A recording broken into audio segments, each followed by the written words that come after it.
It's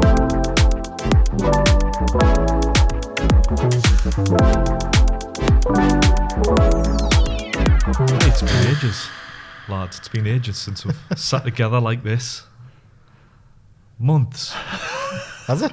Yeah. Probably has, yeah. Really? It would have been before summer.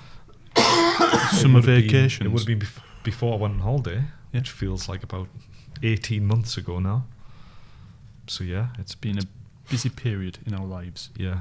So hello and welcome to the latest TriPOD podcast with me, Marc and Matthew, all together again. Hello. The band's back together. So Let's see if we can remember a tune.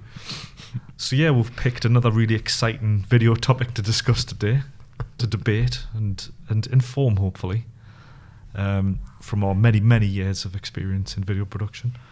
How many years, Mark? Don't worry. Hang on, I'll take my shoes off. So the title of this one is 6 Reasons Your Video Will Fail Miserably. Reason number 1, you did not hire your film to make it. Well, we're going to be a bit End more of subtle podcast. than that. We're End of going to try and be a bit more subtle than that. But, you know, other video production companies are available. So, yeah, should we dive straight in with number 1? Although, actually, I will just quickly point out we were going to refer to it as corporate video. Why didn't we refer to it as corporate video? Because I don't like the term. I don't think it's used. I don't think it's applicable. Did you say video for business? Is that your preferred choice? Well, I just refer to it as video because it is what it is, but I think video for business is a better term than corporate video. Yeah, I think corporate video just has a lot of connotations from, frankly, before we even got started, and we've been going a long time. Yeah, it's a bit dusty in it. Yeah. It's got a bit of a musky odour around it, that term. So yeah, we're saying video, but what we're actually referring to video for business, we're referring to TV commercials, we're referring to all types of online video, including socials. Anything I've missed off there? Yeah, no, I think all these points are relevant for any video that you're having produced that you wants to be used as marketing material and be effective, really. So when we say video, that's what we mean. From henceforth. Is this because you're remembering the client that we saw in the very early days who said, I know you keep talking about, but like, could I have mine on a DVD instead of a VHS? Because we used the term video. I'd forgotten about that, but yeah, it's always good to clarify, isn't it? A lot of people watching this won't even remember a VHS anyway, so it doesn't matter. So, point number 1, not knowing your corporate video objectives or not knowing your video objectives. I'm going to have to scribble that out on the sheet. Aye, self-censor. So we're talking about before anything even happens, any planning, certainly before any cameras roll. We're talking about taking a step back and having a look at the problem before we start thinking about what the solution should be. Are you saying, like, basically when we get those emails that come through and say, how much for a corporate video? It's like, well, can you share as your brief? What's that? What's a brief? I need a video. It'll be approximately 2 minutes long. How much? Yeah. Yeah. Well, what trap have people fallen into there? They have obviously got a requirement. They've got a pain point somewhere, and they've just they've probably taken 2 or 3 steps forward before stopping and kind of thinking about that properly. Is that what we're saying? Yeah, they've probably seen a video and they've thought, oh, my competition has got one. I best have one. That's a big one, actually, yeah.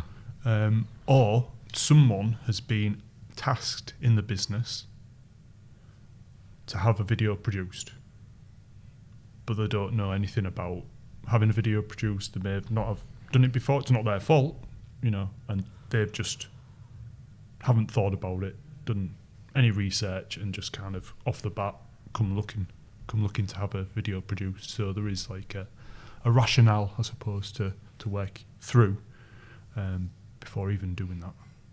Like to take a couple of steps back. That it's probably easy to assume that they're asking. We'll say it's fairly common that we get a generic inquiry such as, I need a video, it's 2 minutes long, or a version of that.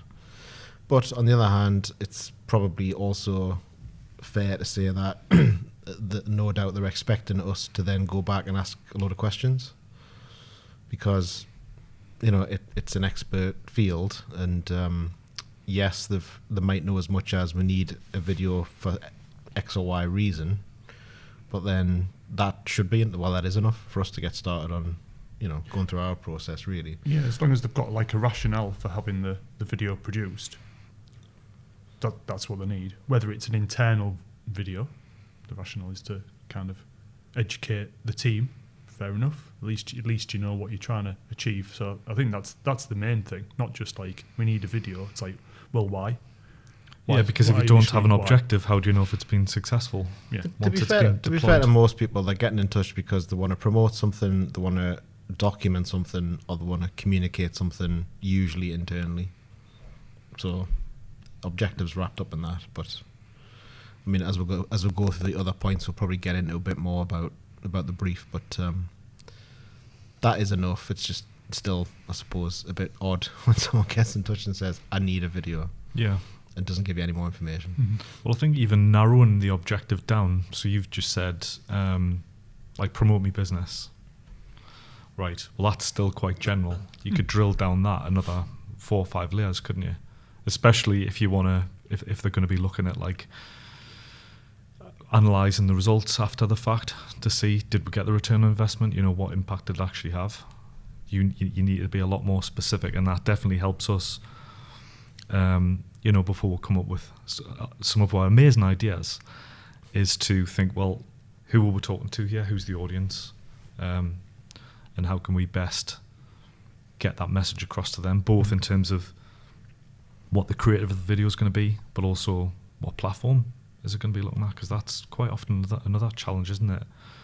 Figuring out what actually is the best platform for the message that you want, because what you assume it might be, and obviously, like Matthew just said there, in the old days it was, is it going to be on a VHS or a DVD? Mm-hmm. Now it's like, well, where are your audience? Are your audience actually on YouTube? Or is it LinkedIn? So yeah. Yeah, definitely. Sorry. No, go on. So if you was watching this, I think him having a video produced, would you say there's 3 main things that you need to know? Like, why you're having the video produced? Its target audience, and anything else? I thought you had 3. Yeah. No. Well, there's 3 of us. I've taken 2. I didn't realise you were giving me homework. No, I just thought while you was just discussing the third one would be the content, wouldn't it? I don't mean that like the detail of it, but like the generic idea of what the content is, because you can't who it's aimed at, what platform, and what the thing is, are the 3 main things. There's a lot of room for sort of detail, exploration beneath that, but those are the 3 things. Yeah. Okay, so should we move on to point 2? Our point 2. Point 2 is. Do you want to read point 2, Mark? I'll get it wrong. Don't say corporate. Creating a video in isolation. Is that a good thing or a bad thing? Well, what does that mean? First of all, let's just unpack that point. It means, and I'll use a TV commercial as an example. You want to promote a product or service, and you're going to create a TV commercial. These days, only having that TV commercial on its own is generally a bad idea, to not have other strands that support that. Mm-hmm.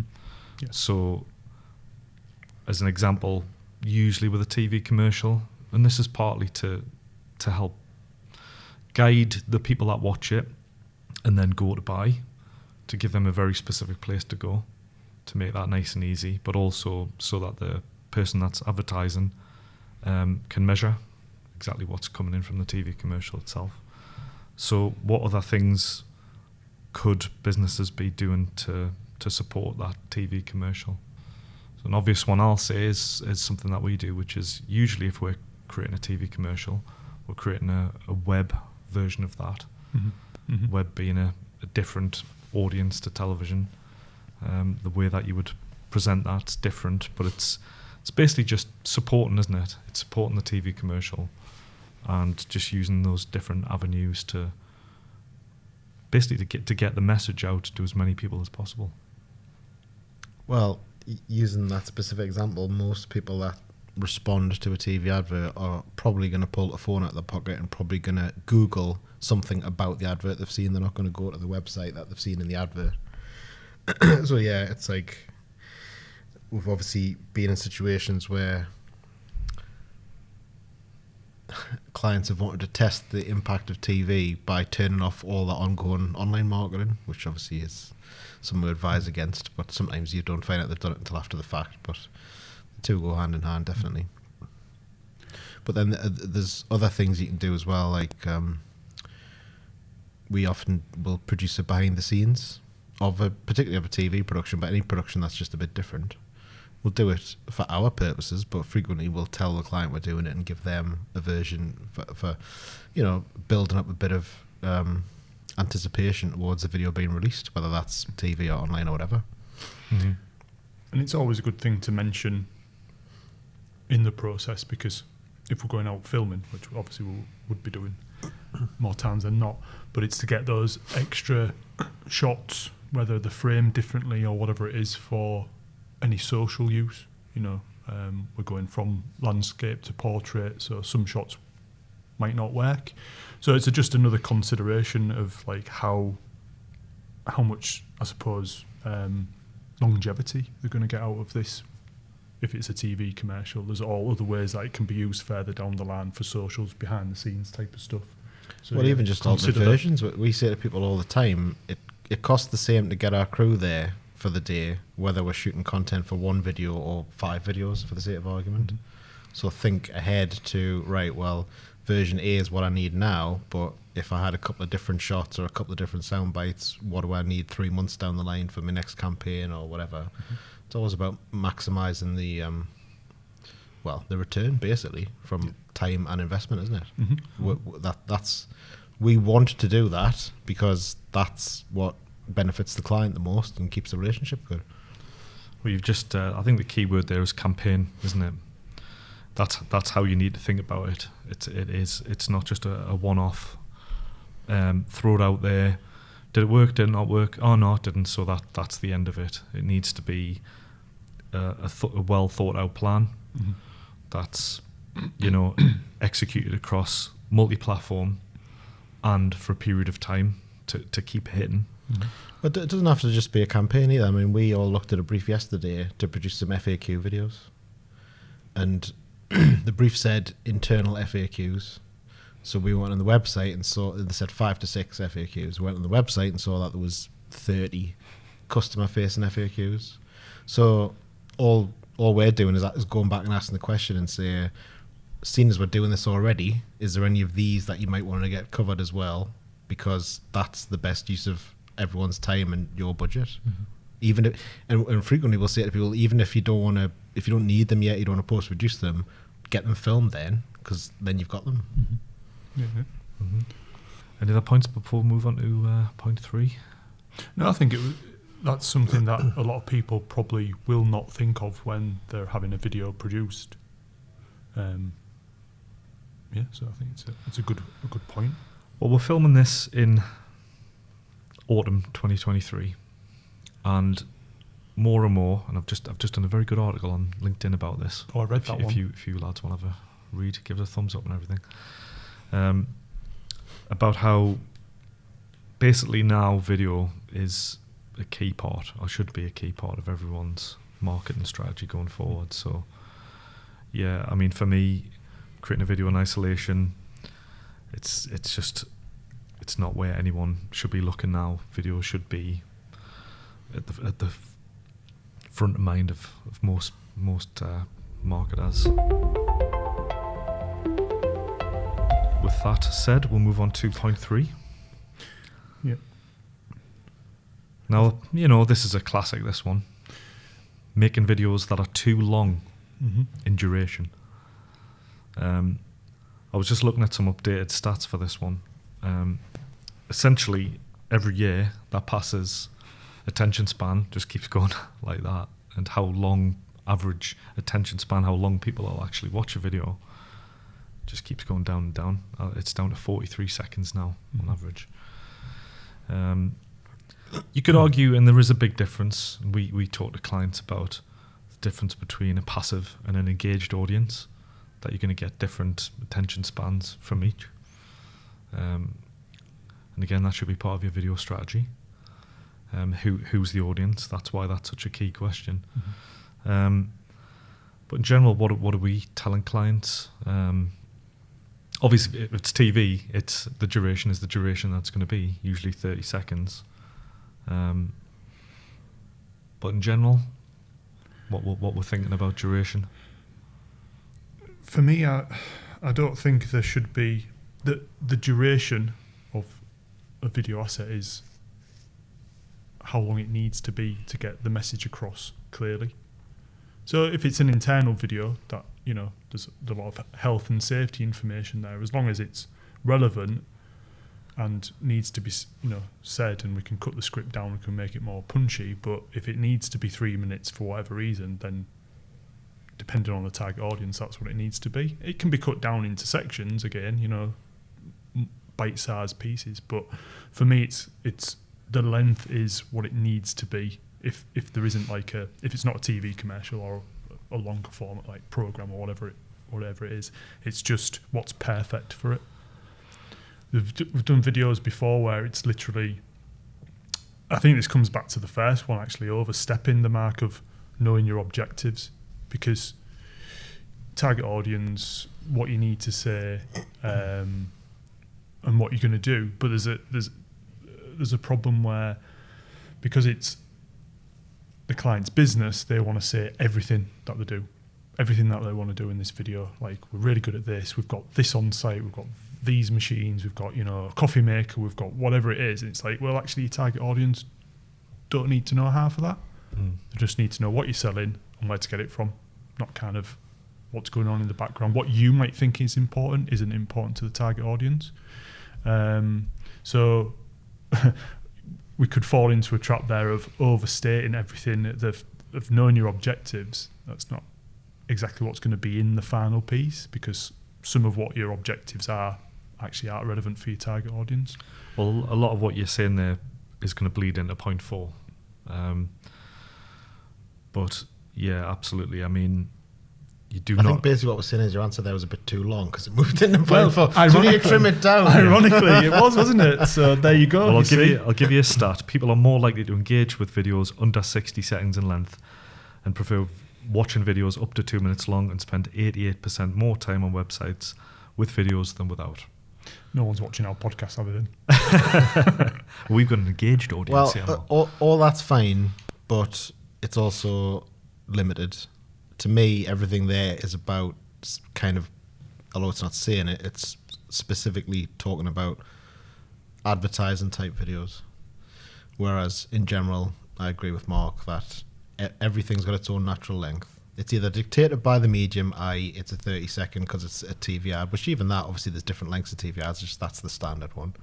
Although there is some research that suggests 20 seconds is perhaps more effective, but again, that depends on the message. Anyway, what's more interesting to me is that we've done this so many times over the years where we've showed a video to a client and said, how long do you think that was? And they're way off. Typically, I think they think a video is longer than it actually is.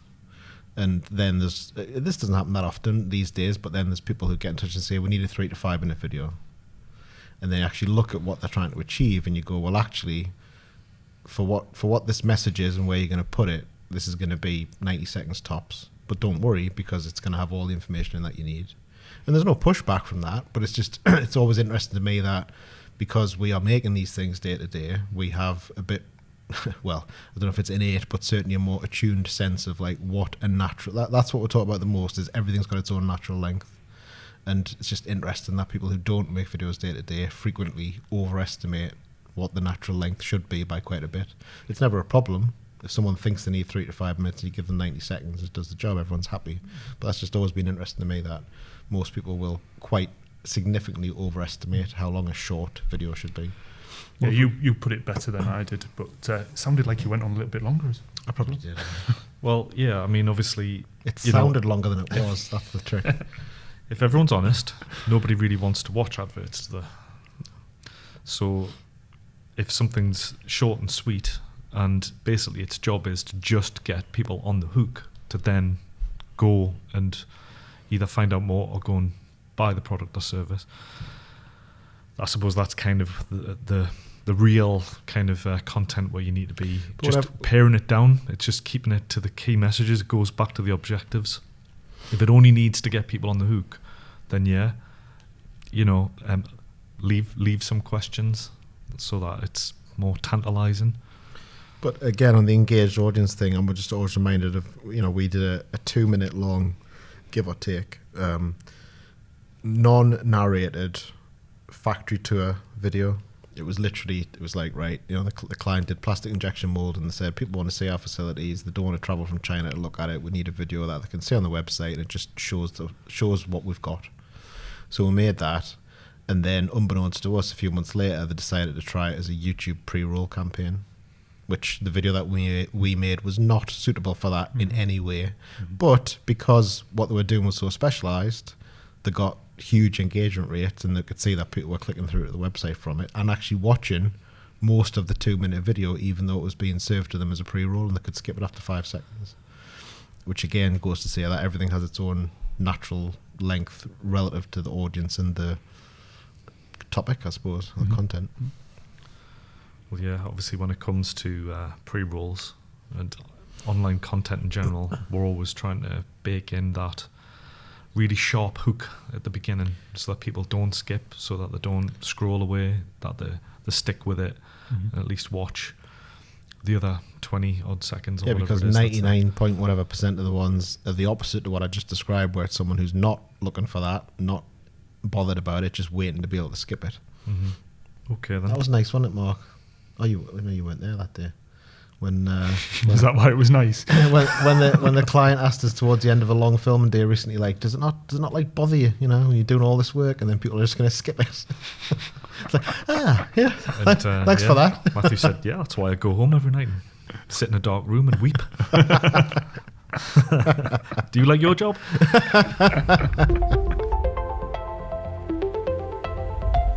So yeah, we're going to move on to point 4 then, which does, I think, blend deliciously with the previous point Mark sort of kind of touched on it.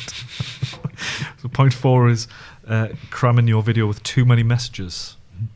Yes. Which would make it a bit too long sometimes, wouldn't it, if you try and put too much in there. I have some sympathy with this one because as the video producer, sometimes it's easy to say these things, calm down, stop trying to cram as many sales messages into your video as possible. But as somebody that's, paying the bill and needs to get the return on investment from the video, it's understandable that they want to do that because they're trying to I was just about to name a famous UK sports shop there, and their kind of sales tactics with, prices and sales slogans plastered all over the place. Who could he mean? Yeah. Allegedly. Let's not talk about them. Yeah, but it makes sense that they want to just cram it with as many sales messages as possible, because the idea being someone will latch onto one of them. But does that work? No. If you're trying to get a message across, what's the point of you've got to get that message across, so they've got to watch it to the end. If they're going to stop halfway through, 10 seconds in, well, no message has been delivered, so that was a waste of your money anyway. Cram all the messages you want in there, but as soon as somebody switches off and gets bored, then that was false economy, wasn't it, really? Most people don't remember the content, the bulk of content from a video, and what they do remember is towards the end, often the last thing that's said. Like, I haven't got a stat for that, I just know that is, in general, how humans engage with information and recall it, which is why, the best, simplicity of message and repetition are the two key things. I think generally, if people are trying to cram too much in, it's because, quite often it's because it's part of a paid media campaign, and they're possibly stretching themselves budget-wise, and they're panicked that they're not going to tick every box. But to be fair, I can't remember the last time that this happened where we didn't have a conversation with them and explain why it was better to be simpler, and then they follow that advice. Plus, there's also, this project that we're about to get started, which is an overall explainer promo of the platform, and then 6 little independent, which are going to be varying length, feature spotlight clips. Like that's kind of a lot more normal typical for what we do now, and people are more open to that because A, they feel like they're getting more for the budget. I'm getting 7 videos instead of 1, and B, in terms of how this stuff is served to the audience, they see the benefit of it. They see the benefit that not everyone is going to watch the 90-minute overall explainer, but some people will watch the 20-second feature spotlight, which is still enough to get them interested to then potentially go and look at other things. So it's not even about, we're not trying to shut people down or say, oh, you can't put that in the video. We're just saying, well, this piece here is being tailored to deliver this message, and that's why it's important to keep that clear. But if you really want to get across these other sales points, which are often, and this frequently comes up in TV production when they don't even necessarily want to put something in the voiceover, or they want to put an on-screen graphic on. And then there's various things to factor in there when it comes to TV, but like the idea of you're giving them a really compact, quite fast-paced 30 seconds of information, and then you're trying to layer on other stuff which isn't being spoken, so then you're getting 2 messages and you're having to read, like, it just confuses people. So that would be an example where I would say, well, if this message is very important to you, let's do a little standalone piece that you can use to support it. And at the end of the day, there just is a hierarchy of features and benefits.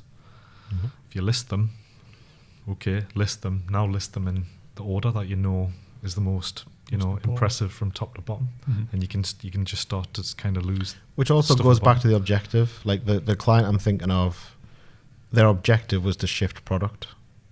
It was a direct response TV campaign, but the thing that they, quite late in the day, were trying to crowbar in was an environmental message, which was written on screen only. The environmental message is important to them, but ultimately wasn't important to the consumer who was sitting looking at the advert and deciding whether they were going to pick their phone up and buy the product there and then. Well, that's the thing, and as we said before, your marketing campaign, your video campaign should be multi-channel, and there's other forums to get that message across as well.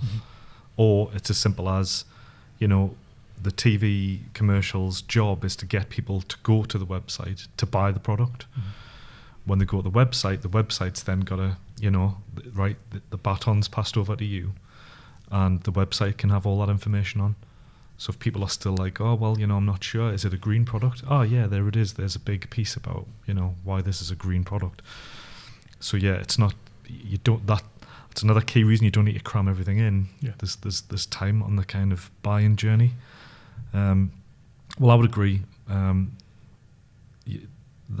the video being confusing is the last thing that you want. And people, remember stories, give them a narrative. Or it's why, and we've reviewed a lot of like classic TV ads recently. Songs are another way that people get these messages into your head. Nice kind of simple messaging. Well, I mean, repetitive. not to dig into the John Lewis stuff, which arguably has maybe run its course now, but from memory, I can't remember any of those ads having any dialogue. They were purely visual storytelling with a song. A sad song, usually. Or a sad version of a song. Or a happy song made to sound sad, yeah. Because, it's Christmas, so depress that song for us, will you, lads? Well, either through voiceover, narrative, on-screen graphics, just visually, you've just got to, tell them you're going to tell them, and tell them you've told them. So it's and then get your hammer. Yeah, hammer it home. Well, actually, on this head. point, I mean, this is a legitimate thing, which again probably is more for television adverts, arguably brand films for online as well. But clients will sometimes go white at the idea that of the 30 seconds of airtime or online campaign or whatever, there's not going to be any sales message in the voiceover. There's just going to be a little line at the end, and you can see it on their faces. It doesn't compute, but I'm paying for this amount of time. I've got to get all this message across. But often that'll make it actually less effective. Less is more. Less is more. One key core message. Okay, so we'll move on to point 5. I'm going to go straight to Matthew on this one. No, why is that? Point 5. Just experience. Experience. Forgetting to allocate budget for marketing your video content. Well, I would actually put a bit of a spin on that and say it's not about forgetting. It's about being sensible about it, because more often it will happen where someone will have allocated a good budget for marketing something, and then for whatever reason think that the production should be an infinitesimally small percentage of that. So there is no official rule of thumb, but people used to say that whatever you used to talk about TV, but it's applicable online as well. Whatever your overall budget for the campaign is, you want to allocate 15 to 20% of it for the production, which is not a bad rule of thumb, but obviously it's not a one size fits all thing. But it just doesn't make any sense for someone to go, oh yeah, I'm going to drop $100,000 on a YouTube campaign, but I expect the video that's actually going to be driving the response to be done for $5. Now, it's not to say that we couldn't make a good video for $5, but it's more about the kind of, it's a back to front way of thinking about it, where people, as I say, less frequently than forgetting to allocate budget and market it, the more think about only that budget and don't really value the creative of that. And as we all know, most things are possible, but the campaign can't work without a good bit of creative, basically. Yeah, that's true. I was thinking about just times as well where when people are looking at like a media buying plan, and again it kind of feeds into point 1, which is like thinking about what's the objective of the video. Well, the media plan's part of that as well, isn't it? So yeah, just thinking about experiences you've had where people have assumed they were going to go on a certain channel or spend a certain amount, because surely there's also times where you would look at it and say, well, budgets are budgets. Like, actually, we don't think with what you want to spend, you're not going to get the results that you want. So you need to reconsider maybe doing it in the first place. Definitely, although it's probably less a case of reconsidering. It's more of just reconsidering the preferred channel for it, because pretty much any audience can be got at, but obviously it is a numbers game. There's certain, less for linear TV, more for addressable, which is AdSmart, ITVX, that kind of thing. It gets to a point where you can target an audience, but the audience is so small that there isn't a point in doing it. So that it's always a balancing act. And what about those?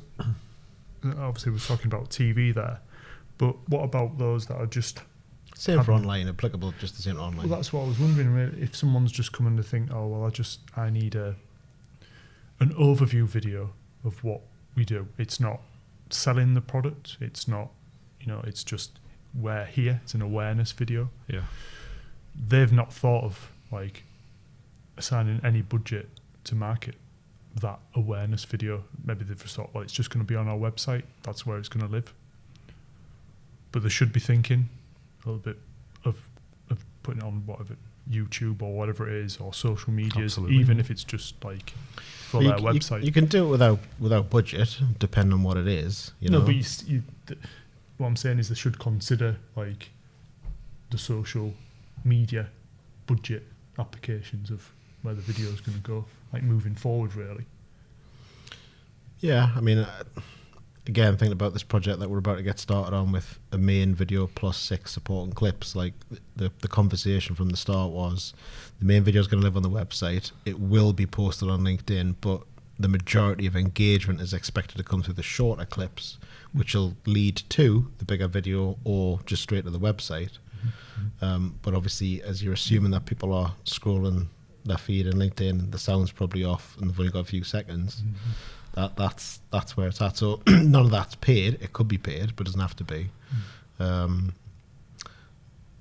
But yeah, you don't. What I'm saying is, it's not essential to boost every video through paid means, But if you're going to do that, I just think having a sensible expectation of, if you, again, just use a bigger number, if you've got a £100,000 budget, it's not worth squeezing an extra £5,000 a media out of it in most cases at the expense of the production. And I'm not saying that because we make the production, it's just because, you know, if you put something in front of people that isn't fit for purpose, that isn't as strong as it could be, you're not going to get the result that you want. It's damaging your bigger investment in the media. So someone listening to this podcast that have, you know, we're talking them through the steps here of thinking about having a video produced, and we've talked about kind of like not producing a video in isolation. So now we're going to think about putting stuff, let's say, on social platforms. Is there kind of like a range, a guide that we can talk about where they should be considering? I know how long's a piece of string and all that kind of thing, but like for TV, I know it depends on where it's going to be, you know, trends, what time it's going to go out, you know, what's its target audience. Is there any kind of... Not really. I mean, the closest I could get to that is to say that there are certain minimum levels of buy-in for certain platforms, but even that is kind of irrelevant to a point. It is much more a case of, as we always say, people just need to be open. So they come to us and say, that's what I've got in total to achieve this objective. Particularly when there's paid media involved, we'll then look at it and go, okay, well, the sweet spot between what you put on the campaign and what needs to go into production is this. And that changes client to client, but we'll always give that advice. As I say, it's not about trying to get more money in the production side, it's just about trying to balance it up.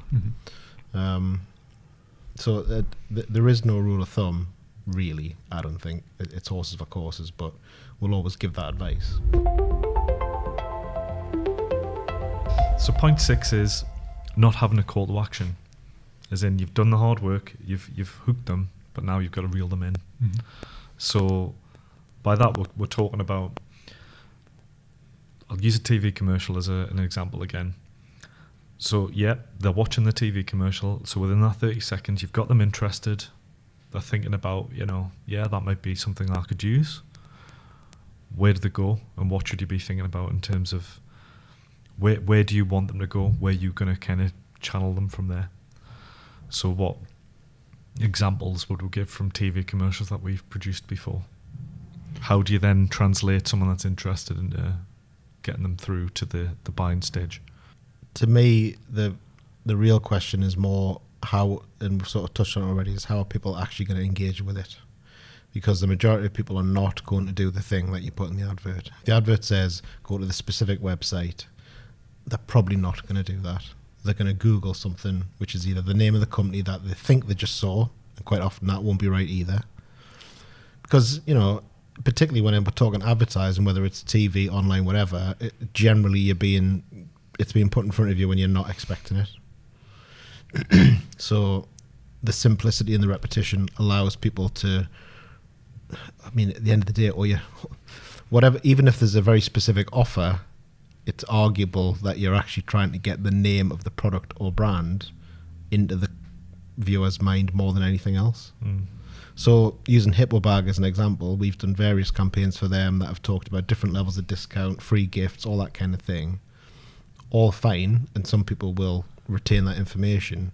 But really, the thing that 99% of people are going to do is they're going to Google Hippo Bag, or they're going to Google big yellow rubbish bag, or something similar to that, because through no fault of their own, maybe they walked in the room or were half looking at their iPad or something, and that's the only bit of information they retained. So that's fine.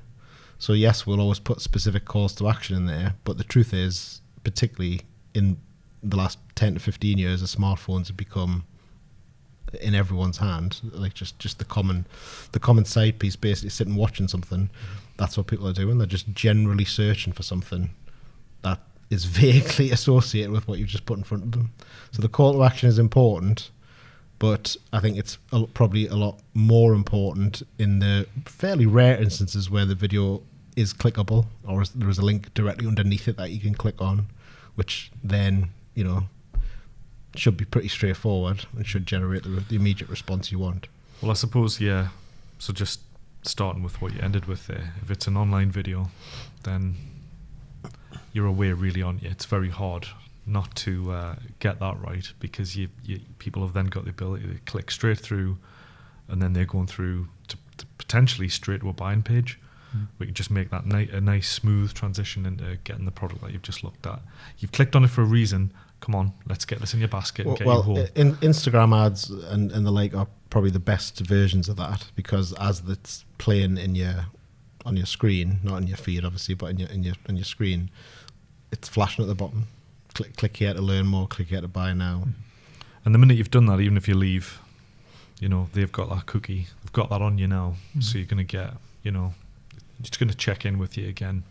Might take a few days, but people do usually end up buying whatever it is that they've looked at. So what about more kind of analog forms of advertising then? So using a TV commercial where you can't click anything and go straight through. I know some ads we put QR codes on, and that's kind of something that people are trialing just to make that transition a bit easier. But as I've always said, like I don't know if I would ever get up out of my sofa and walk over at the TV to put my phone in front of it to do anything.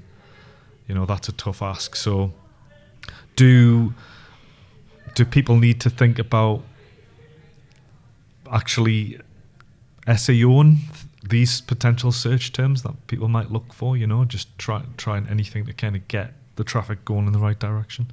Absolutely. And I mean, obviously we've done quite a lot of campaigns over the years to promote new products, new businesses, and the ones that haven't worked have been because, amongst other things, the website is kind of launched a couple of days before the campaign starts, and it's just not visible. It's vitally important, yeah. So you think that calls to action and reasons to buy now are still difficult to kind of funnel people down that specific direction you want them to go down? I think, it's like the hard sell of the advert, isn't it? In the video, it's like, you've got the other side of it where it's like brand awareness. You've got, just those that go out there and don't have a call to action. It's just that at the end, there's the logo. Thank you very much. Yeah. Talk about it. That's the reaction we want in this instance. We want you to talk about it. Or it might be something that's, it's like when I was growing up, the Nike campaigns, like they started off with, it was Nike, just do it, with a swoosh. And then by the end of the campaign, if you like, it was just the swoosh. No mention of the name, no mention of anything, no kind of like, click through. Obviously there wasn't any internet then, so there wasn't the online stores to buy the shops, but there was not that hard sell, I suppose. So kind of circling around, it comes back to the reaction that you want from your target audience. And I know that's a different type of advert all in itself, where you just don't want them to smash a button and buy something. Well, if you think of online or like sort of more mid-level retail, where it's not kind of a global brand, where they do want you to go down to the local shopping centre to go and buy what they're selling, you still see a lot of limited time offers. A lot of sales end this Sunday. Still, that's because I think realistically that's the only call to action that works. You could make a fantastic advert of any kind. You could put any call to action on it you want, but unless there is in the message of the advert a clear offer with a clear tick and clock on it, then particularly now, there isn't an incentive. People will, if the adverts worked, vaguely remember something about the product and look it up in their own time. And you can't really change human behaviour. I think that's fine. I think that you need to create it knowing that. So if it's something which is a timed offer, that's the one which I think is the only truly effective call to action anymore. Because to take a slight step back, it's part of the wider on-demand society that we've got. Like, I'll look it up when I need it, when I remember it, or when I've got time to look it up. Well, yeah, I think lockdown proved that scarcity is a good motivator. I don't know about you lads, but I struggle to get toilet roll at various points during the lockdowns for some reason. It's alright, I've still got a locked up full of it from you? From all the panic buying I did. So Mark, controversially, you said to me I might have a 0.7 before this. Right. No, You bottled it. I don't know. It's let's just cut there a second and talk this through. No, I'm not cutting anything. No, because I'm not sure. If it's we'll do it live. Going out live now.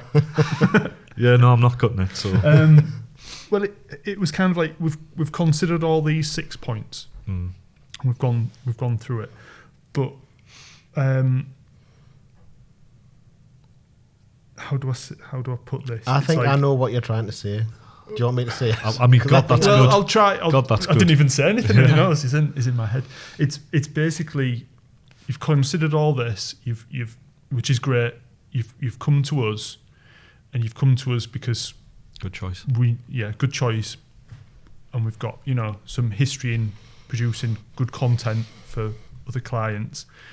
So kind of we'll listen to you, but equally listen to us because we kind of know what we're doing, I hope.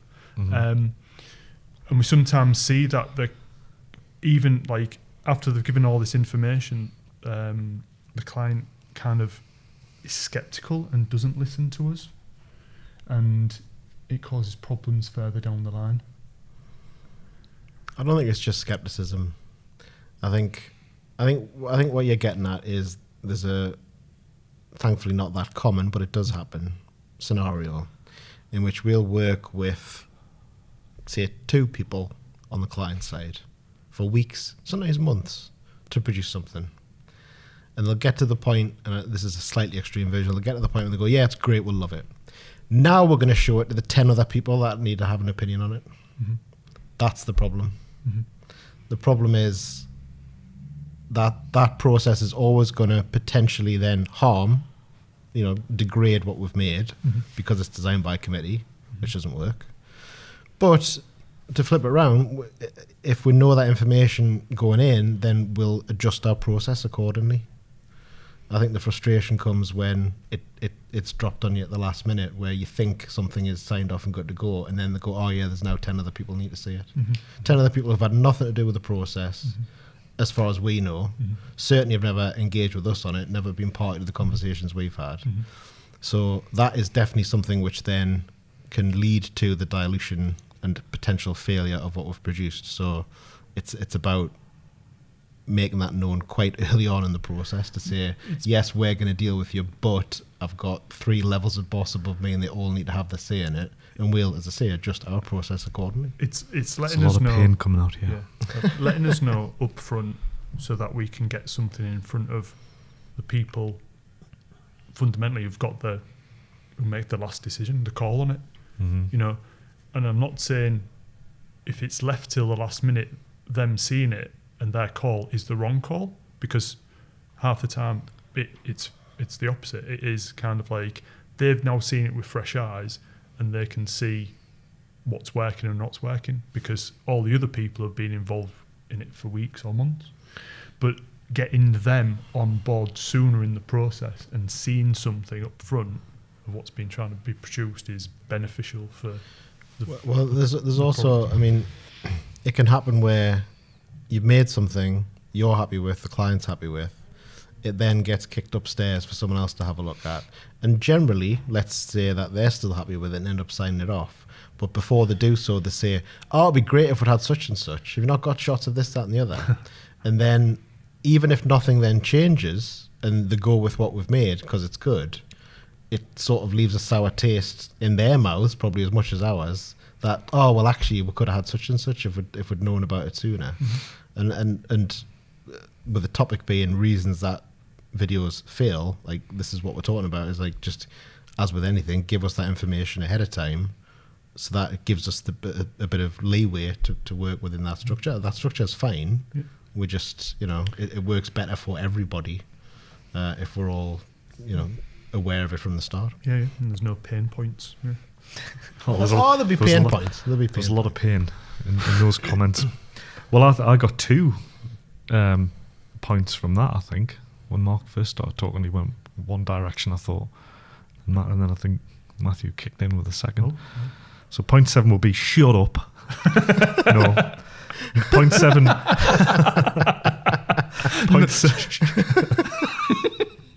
Point 7 would be not being open to expert advice. Yes. Yeah. And point 8 would be don't design by committee. Does that cover it? It's all in there, yeah. Yeah. Design by committee is what Mark was writing originally. That's how you knew. I thought he was reading your mind. He was just reading Just your sheet reading. of paper. Yeah, it's written right there. You That's what I was doing. I was reading there, Never and I was explain- listening to what he was saying. Never and then I was explain them how you do the magic trick, Matthew. Well, it all just feeds into the fact that we're just so open and transparent with our clients, isn't it? Yeah. Any more pain points before we leave it there? Don't pull the ripcord now. We've already recorded for an hour. This will turn into a double album. Welcome to the Your Film audio booth. Yeah, Alan's warm bath. I'm going to say no. I'm done. Well, I think if you follow those points, you're going to have a much more successful video. The thing that encapsulates it all is, like, I know we keep saying this, but like, obviously it works to our interest as it does the clients to make something that works. All we're trying to do ever is make something that works. And the more information we can get and the more open the dialogue can be around all these points, the more likelihood it has of succeeding. That was lovely, that. Nice. Very believable, isn't he? Do we call to action? Right, well, my blood sugar's dropped. I mean, this is the earliest podcast we've ever recorded. Yeah. It's lunchtime now, so it's game over now. So thank you for joining us on that podcast. Hope you enjoyed it. If you did enjoy it, we'd really appreciate a thumb up or smashing the like button, or You can put your thumb up anywhere you like, just as long as it's a thumb up. with Matthew you can. So yeah, thanks for watching, and yeah, we'll catch you on the next one. Thanks. Bye. Goodbye. Goodbye.